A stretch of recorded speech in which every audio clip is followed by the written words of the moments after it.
안녕하세요 여러분. 삼국지를 3번 이상 읽지 않은 사람과는 인생을 논하지 말라는 말이 있습니다. 삼국지는 단순한 전쟁 이야기가 아니라 인간의 욕망과 의리 그리고 권력의 본질을 다룬 불멸의 고전이죠. 오늘부터 시작되는 삼국지 대장정에 여러분을 초대합니다. 첫 번째 시간에서는 화려한 영웅들의 이야기가 본격적으로 시작되기 직전의 상황, 후한 말기, 혼란한 시대로 여러분을 안내하겠습니다. 왜 그토록 강대했던 한나라가 무너져갔는지 제국의 몰락 현장 속으로 같이 출발해 보시죠. 구독과 좋아요 부탁드립니다.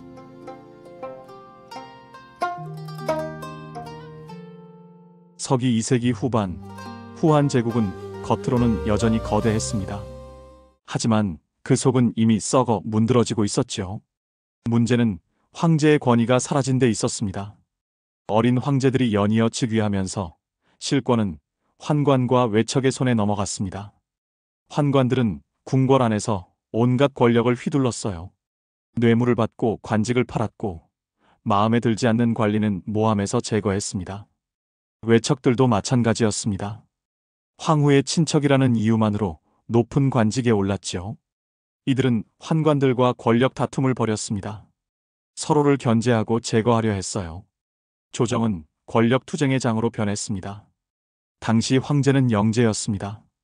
영제는 정치에는 관심이 없었어요. 사치와 향락에만 빠져 지냈죠.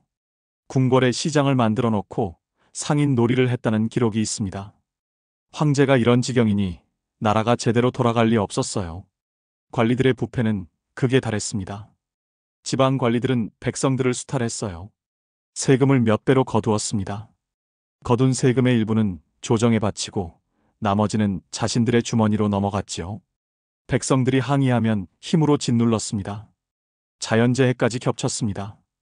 가뭄과 홍수가 반복되었어요. 흉년이 들었습니다. 백성들은 굶주렸지요. 하지만 조정은 아무런 구호책도 내놓지 않았습니다. 오히려 세금은 더 가혹해졌어요. 유랑민이 늘어났습니다. 땅을 잃은 농민들이 거지가 되어 떠돌았죠. 어떤 이들은 산적이 되었습니다. 사회는 불안정해졌어요. 민심은 조정을 떠났습니다. 이런 상황에서 백성들은 희망을 잃었습니다. 한나라는 이제 끝났다고 생각하는 사람들이 많았어요. 창천이 이미 죽었으니 황천이 마땅히 서야 한다는 말이 떠돌았습니다. 푸른 하늘, 즉 한나라가 죽고 누런 하늘이 대신한다는 뜻이었죠. 여러분, 나라가 이 지경인데 백성들이 가만히 있었을까요? 절망은 분노로 바뀌었습니다.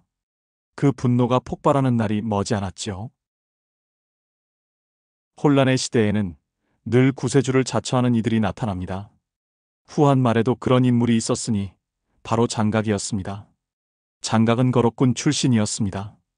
본래 학문을 공부하던 선비였죠. 하지만 과거 시험에 여러 번 떨어졌습니다. 부패한 세상에서 재능만으로는 출세할 수 없었어요. 장각은 크게 실망했습니다. 그러던 어느 날 장각은 산속에서 도수를 익혔다고 합니다. 남환오선이라는 노인을 만나 천서를 받았다는 전설이 전해지지요. 사실 여부는 알 수 없습니다. 하지만 장각이 도교의 일종인 태평도를 만든 것은 사실입니다. 태평도의 교리는 간단했습니다. 하늘이 춥고 땅이 서면 태평 세상이 온다는 것이었어요.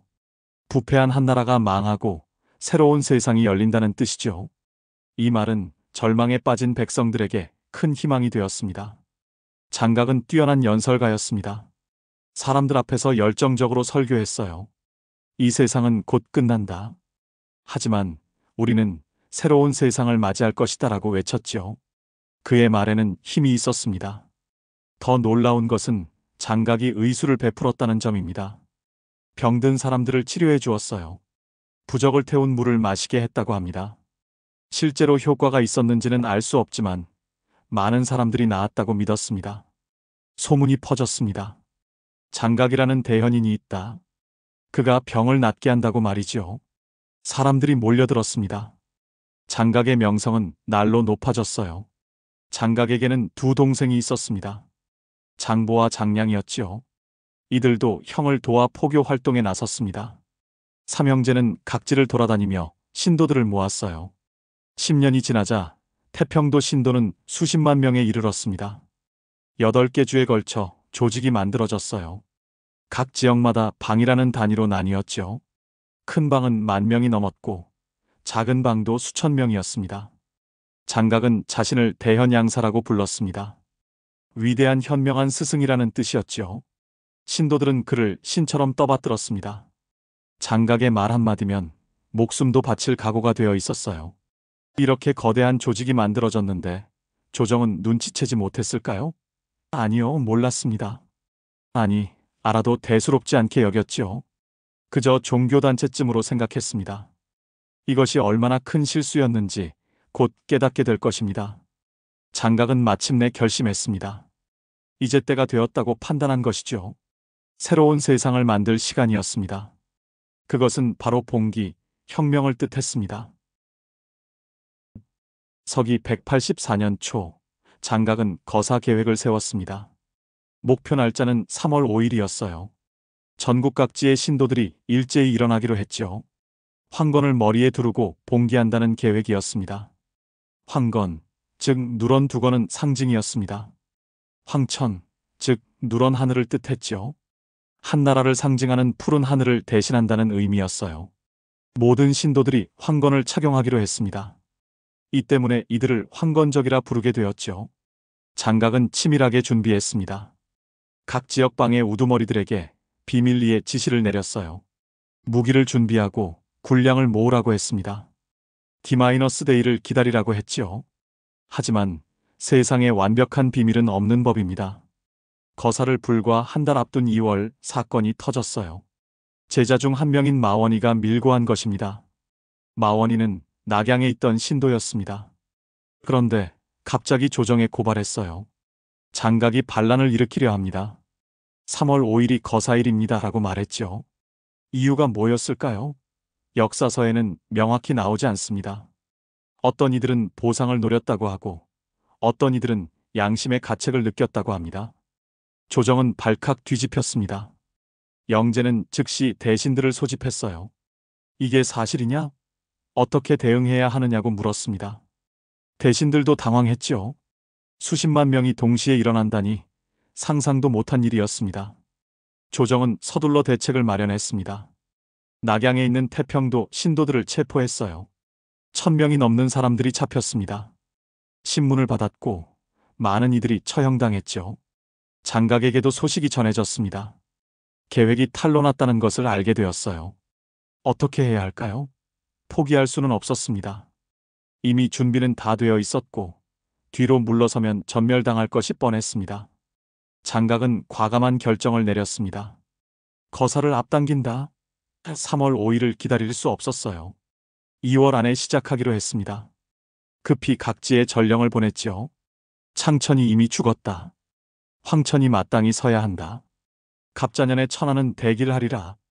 이것이 황건적의 구호였습니다. 갑자년은 바로 184년을 가리켰어요. 올해가 대길한 해, 즉 새로운 시대가 열리는 해라는 뜻이었죠. 드디어 봉기가 시작되었습니다. 8개 주에서 동시다발적으로 반란이 일어났어요. 기주, 청주, 서주, 유주, 형주, 양주, 연주, 예주가 순식간에 전쟁터가 되었습니다. 수십만의 황건적들이 황건을 두르고 일어났습니다. 그들은 관청을 습격했어요. 부패한 관리들을 처형했습니다. 무기고를 털어 무장했죠. 부자들의 재산을 빼앗아 가난한 백성들에게 나눠주었습니다. 처음에는 마치 홍수처럼 거침없었습니다. 지방 관리들은 대응할 힘이 없었어요. 군대도 제대로 없었습니다. 황건적의 기세는 하늘을 찔렀지요. 백성들 중 일부는 환호했습니다. 드디어 세상이 바뀌는구나. 억눌려 살던 사람들에게는 희망처럼 보였어요. 하지만 또 다른 백성들은 두려워했습니다. 전쟁이 터지면 제일 먼저 고통받는 것은 언제나 평범한 사람들이니까요. 장각은 스스로를 천공장군이라 칭했습니다. 하늘의 장군이라는 뜻이었죠. 동생 장보는 지공장군, 장량은 인공장군이라 했습니다. 천지인 삼재를 상징한 것입니다. 황건적의 봉기, 그것은 후한 제국에 대한 정면 도전이었습니다. 400년 한나라의 역사가 뿌리째 흔들리는 순간이었어요.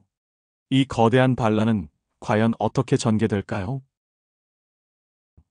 낙양 조정은 패닉 상태였습니다. 8개 주가 동시에 반란에 휩싸였다는 보고가 연이어 들어왔어요. 상황은 예상보다 훨씬 심각했습니다. 영제는 즉각 긴급 회의를 소집했습니다. 어떻게 해야 하느냐? 황제의 목소리는 떨리고 있었지요. 대신들도 제대로 된 대책을 내놓지 못했습니다. 문제는 군사력이었습니다. 한나라는 오랫동안 평화를 누렸어요. 변방에는 군대가 있었지만 내지에는 제대로 된 군대가 없었습니다. 지방 주군의 소수의 수비대만 있을 뿐이었지요. 게다가 재정도 부족했습니다. 오랜 부패로 국고는 바닥난 상태였어요. 대규모 군대를 동원하려면 돈이 필요했는데 그럴 여력이 없었습니다. 하지만 손 놓고 있을 수만은 없었습니다. 조정은 몇 가지 긴급 조치를 취했어요. 첫째, 북방 변방의 군대를 동원했습니다. 노식, 동탁, 황보숭 같은 장군들에게 명령을 내렸지요. 즉시 군대를 이끌고 황건적을 토벌하라. 노식은 명망 높은 장군이었습니다. 오랫동안 변방을 지키며 이민족과 싸웠던 베테랑이었죠. 그에게 중랑장이라는 직책을 주고 기주방면 토벌을 맡겼습니다. 황보숭도 용맹한 장수였습니다. 그는 좌중랑장이 되어 예주와 영주 방면을 담당했어요. 둘째, 주군마다 군사를 모집하게 했습니다. 각 주의 자사와 군의 태수들에게 자율권을 주었어요. 알아서 군대를 만들고 황건적을 막아라는 것이었습니다. 셋째, 그리고 가장 중요한 조치가 바로 의병 모집령이었습니다. 의병 모집령, 이것이 무엇일까요? 조정이 전국에 공고를 내린 것입니다. 능력 있는 자라면 누구든지 의병을 일으켜 황건적을 토벌하라. 공을 세우면 관직과 봉토를 내리겠다는 내용이었죠. 이것은 역사적으로 매우 중요한 조치였습니다. 왜냐하면 이 명령 덕분에 수많은 영웅들이 역사의 무대에 등장하게 되었으니까요. 유비도, 조조도, 손견도 모두 이때 나타났습니다. 의병 모집령은 사실 양날의 검이었습니다. 당장의 위기는 넘길 수 있었지만 지방 군벌들에게 무장할 권리를 준 셈이었어요. 이것이 훗날 군웅할 것이대로 이어지는 씨앗이 됩니다. 하지만 지금 조정은 그런 미래를 생각할 여유가 없었습니다. 당장 황건적을 막는 것이 급선무였죠. 공고문이 전국 각지에 붙었습니다. 나라가 위기에 처했다. 능력 있는 자들이여, 일어나 나라를 구하라. 이 부름에 응답한 이들 중에 한 젊은이가 있었습니다. 탁현의 유비라는 이름의 청년이었죠. 그는 이 공고문을 보고 깊은 한숨을 쉬었습니다. 내가 할 수 있는 일이 뭘까? 하지만 유비에게는 아직 군대를 일으킬 재력이 없었습니다. 그저 초가집에 사는 가난한 선비였으니까요. 그는 공고문 앞에서 한참을 서 있었습니다. 황건적의 봉기는 걷잡을 수 없이 번져나갔습니다. 중원 대부분이 전쟁의 소용돌이에 휘말렸죠. 기주에서는 장각이 직접 군대를 이끌었습니다. 거록군을 중심으로 세력을 확장했어요. 수만의 황건적들이 그의 깃발 아래 모였습니다. 인근 군현들이 속절없이 무너졌지요. 장각의 부하 중에는 장만성, 장현 등이 있었습니다. 이들은 각자 수천에서 10,000명의 병력을 이끌었어요. 그들은 황건을 두르고 관청을 습격했습니다. 부패한 관리들을 끌어내어 처형했지요. 청주에서는 관해가 주도했습니다. 그는 장각의 제자 중 한 명이었어요. 청주 전역에 세력을 뻗쳤습니다. 제북, 제남 등이 그의 손아귀에 떨어졌지요. 서주에서도 황건적이 들끓었습니다. 파제, 손중 등이 무리를 이끌었어요. 그들은 주요 도시들을 공격했습니다. 백성들을 괴롭히고 재물을 약탈했지요. 남양에서는 장만성의 무리가 활개를 쳤습니다. 수만 명의 황건적들이 형주 북부를 유린했어요. 태수 저수가 대항했지만 역부족이었습니다. 황건적들의 전투 방식은 단순했습니다. 수적 우세를 앞세워 몰려가는 것이었지요. 조직적인 전술은 부족했지만 압도적인 숫자가 문제였습니다. 초기에는 연전연승이었습니다. 지방 관군들은 제대로 된 저항도 못하고 무너졌어요. 황건적들은 기세등등했습니다. 한나라는 이미 끝났다. 새 시대가 왔다. 하지만 전쟁에는 항상 두 얼굴이 있습니다. 황건적들 중 일부는 처음에 이상을 지켰지만 많은 이들이 약탈과 살육에 빠졌어요. 어떤 무리는 부자들의 집만 털었지만 어떤 무리는 평범한 백성들까지 괴롭혔습니다.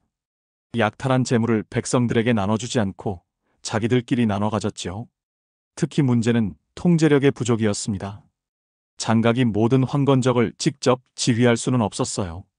각 지역의 우두머리들이 사실상 독자적으로 움직였습니다.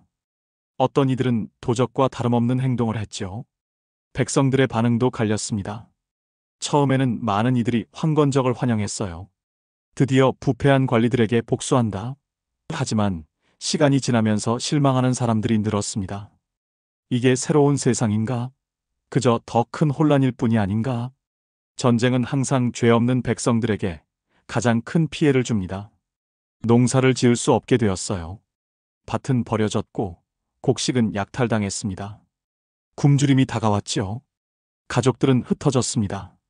남편은 황건적에 끌려갔고 아들은 관군에 징집되었어요. 아내와 딸들은 피난길에 올랐습니다. 수많은 유랑민들이 길거리를 떠돌았죠. 도시들은 황폐해졌습니다. 불타는 관청, 약탈당한 상점, 시체로 가득한 거리. 이것이 전쟁의 실상이었어요. 그러나 조정의 대응도 서서히 효과를 보이기 시작했습니다. 북방에서 온 정예 부대들이 도착했어요.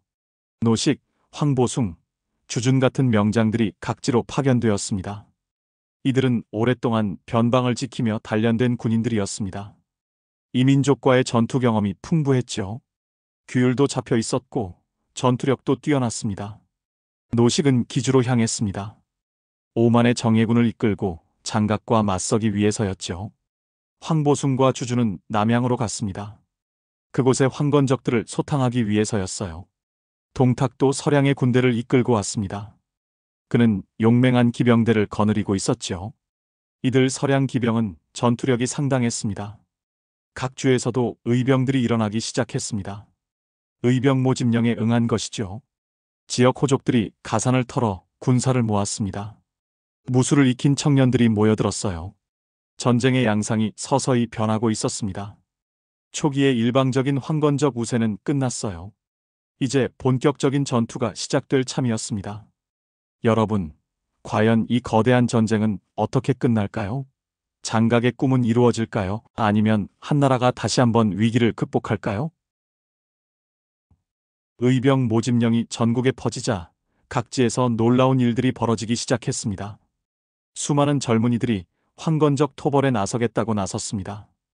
어떤 이들은 명예를 위해, 어떤 이들은 출세를 위해, 또 어떤 이들은 진정으로 나라를 구하겠다는 뜻에서 의병에 참여했습니다. 이 중에는 훗날 천하를 주름잡게 될 영웅들도 포함되어 있었습니다. 기주의 한 작은 현에서 젊은이가 병사들을 모으고 있었습니다. 그의 이름은 유비, 중산정왕 유승의 후손이라고 자칭하는 한나라 황실의 먼 친척이었습니다. 하지만 실제로는 아주 가난한 집안 출신이었죠. 어머니와 함께 집신이나 돗자리를 팔아 생계를 유지하던 신세였습니다. 그런 그가 어떻게 의병을 모을 수 있었을까요? 황건적 토벌에 공을 세우면 벼슬을 주겠다는 조정의 약속에 희망을 품은 것입니다. 유비의 집 뒷뜰에는 큰 뽕나무가 한 그루 있었습니다. 그 나무는 높이가 5길이나 되어 멀리서 보면 마치 수레를 덮은 차일처럼 보였습니다. 마을 사람들은 저 집에서 귀인이 나올 것이라고 수군거렸습니다. 유비는 어릴 때부터 이 말을 들으며 자랐습니다. 그는 말이 적고 감정 표현이 드물었지만 의리를 중시하고 사람들을 잘 대했습니다. 주변의 젊은이들이 자연스럽게 그를 따랐지요. 당시 유비는 28살이었습니다. 키가 7자 5치로 매우 컸고 손이 길어 무릎까지 닿았다고 합니다. 귀가 커서 스스로 자신의 귀를 볼 수 있었다는 기록도 있습니다. 과장된 표현이겠지만 특이한 외모를 가진 인물이었다는 것은 분명합니다. 그는 말을 잘 타고 칼을 잘 다루었지만 무엇보다 사람의 마음을 얻는 재주가 뛰어났습니다. 다른 지역에서도 의병들이 일어났습니다. 연주의 조조는 29살이었습니다. 환관 조등의 손자였지만 스승 노식에게서 깊은 가르침을 받은 인재였습니다. 조조는 전부터 치세의 능신, 난세의 간웅이라는 평가를 받았습니다. 태평한 세상에서는 훌륭한 신하가 되지만 혼란한 세상에서는 간사한 영웅이 될 것이라는 뜻이었지요. 그는 이번 황건적 토벌을 자신의 기회로 삼고자 했습니다. 강동의 손겨는 이미 작은 명성을 얻고 있었습니다. 그는 어려서부터 용맹하기로 유명했습니다. 17살 때 아버지를 따라 배를 타고 가다가 해적을 만났는데 그는 홀로 해적들을 물리쳤다고 합니다. 이 일로 그는 강동의 어린 호랑이라는 별명을 얻었죠. 이제 그는 30살이 되어 황건적 토벌에 참여하기 위해 군대를 모으고 있었습니다. 각 지역의 호족들도 발 빠르게 움직였습니다. 형주의 유표, 익주의 유원, 예주의 원술, 기주의 원소 등 이들은 모두 명문가 출신으로 막대한 재산과 영향력을 가진 인물들이었습니다. 특히 원소와 원술 형제는 4대에 걸쳐 삼공을 배출한 4세 삼공 명문가의 후손이었습니다. 이들에게 의병 모집은 자신의 세력을 확장할 절호의 기회였습니다. 의병들의 규모는 천차만별이었습니다. 부유한 호족들은 수천 명의 병력을 모았습니다. 가난한 젊은이들은 몇십 명의 동료들과 함께 의병에 참여했습니다. 중요한 것은 숫자가 아니었습니다.